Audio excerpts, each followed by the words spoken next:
Can you hear me, I guess?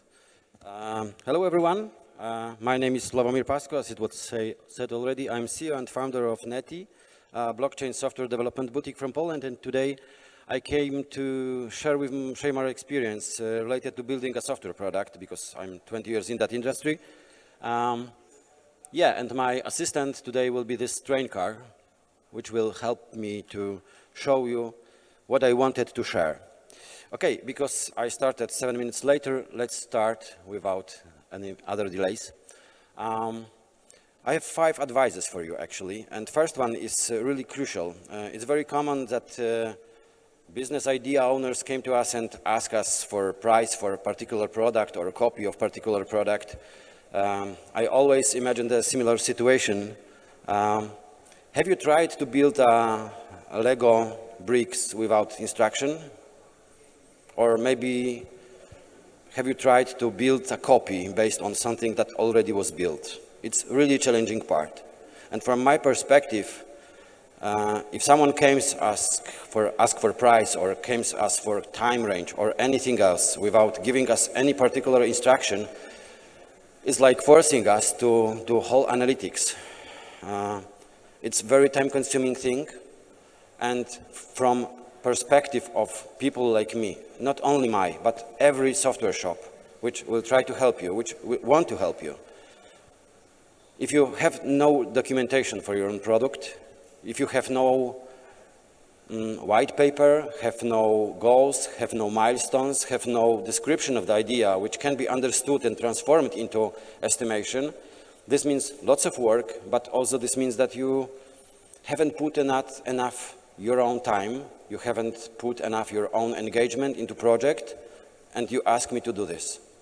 So my first advice, if you want to be treated really seriously, is first lesson, prepare a good documentation for that. My second slide is about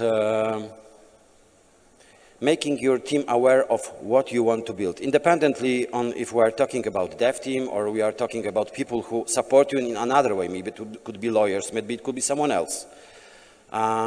If you came to your team and will force them to do tasks without making them aware what you want to achieve, it will be really hard to to guess your minds, to fulfill your dreams, and to implement exactly what you wanted.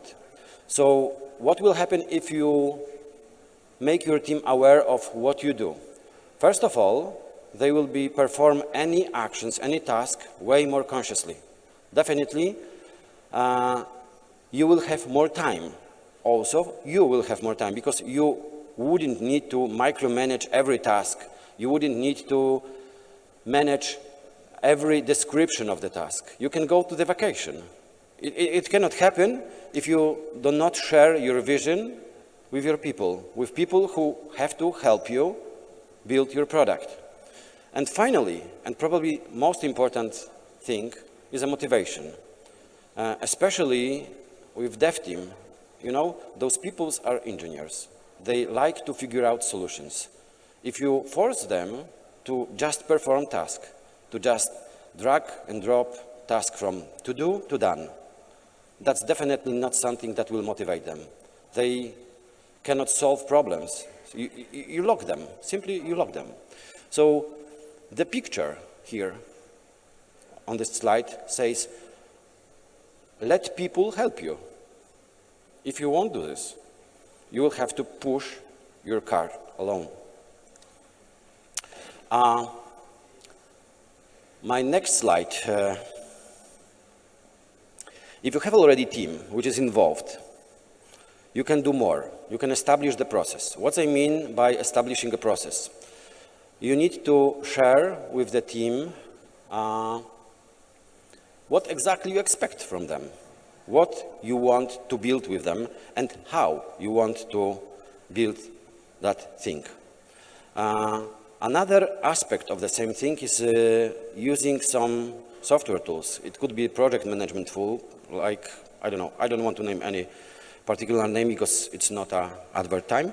But yeah, if you start using a project management tool, for instance, you will get way more better results because everyone will have single place where can always go and check what's on the top, what's the priority list, when it should be implemented. If I wasn't at work yesterday, I can go there and verify what should I do at the moment. That project management tool also will help you with understanding where you are in context of long-term timeline. So I really advise you to use this kind of tools. Two more things. If you will establish those rules, there are two really important things. You have to make sure that everyone in your team knows, understands, and follow that rules. And the last one, but probably most difficult for you, you have to follow your own rules. If you won't follow your own rules, nobody will follow your rules. Okay? So, what's in the picture?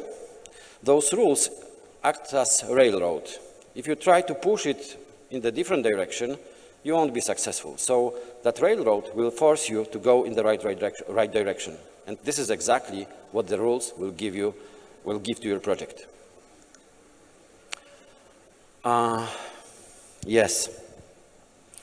I saw it many times when our customers or potential customers came to us and they had really great software development background or technical background. But you know, non-blockchain experience do not exactly apply to the blockchain. When we're talking about software development, non-blockchain software development, we have completely different marks. We have performance, we have CPU usage, we have computer memory usage, we have number of requests we can process in a second. In case of blockchain, those metrics are completely irrelevant. We have another set of metrics which we should take care of. First one, especially if we deal with the projects which somehow touch the money flow, DeFi projects. You need to be sure that your smart contracts are safe. You need to be 100% sure that your programs don't have uncovered paths, because if it will happen, well, you will pay not only for rebuilding those smart contracts, but also for repairing something that has already been deployed. The problem is that in the blockchain, you cannot simply update something that already exists. So the consequences of mistakes in the blockchain are way more difficult and way more challenging to be fixed.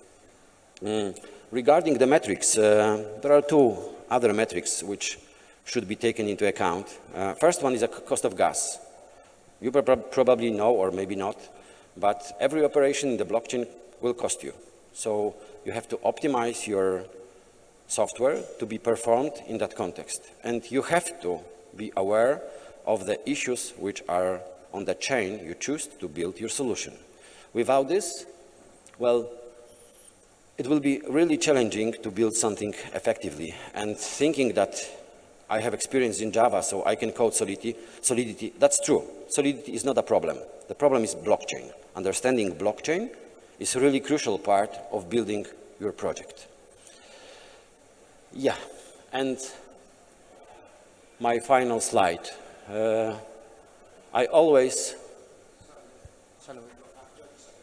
Okay, that's enough. I always, when I see this slide, I always remind myself the Shrek movie. Shrek cartoon, when donkey was jumping, say, pick me, pick me. But really, picking seriously, consciously technology partner, which will not only develop code for you, but think way more widely, will think about your problems, will think about solution, what you want, the problems you want to solve, is crucial for you. Without this, it's very common that you will fail, you will stuck in a situation where 90% of code is ready, but the missing part of the 10%, nobody want to implement that part, okay? Thank you very much for having here. I hope you enjoyed my speech. If you would like to talk about building software, I'm here, I'm outside, we have a stand. Feel invited. Thank you very much.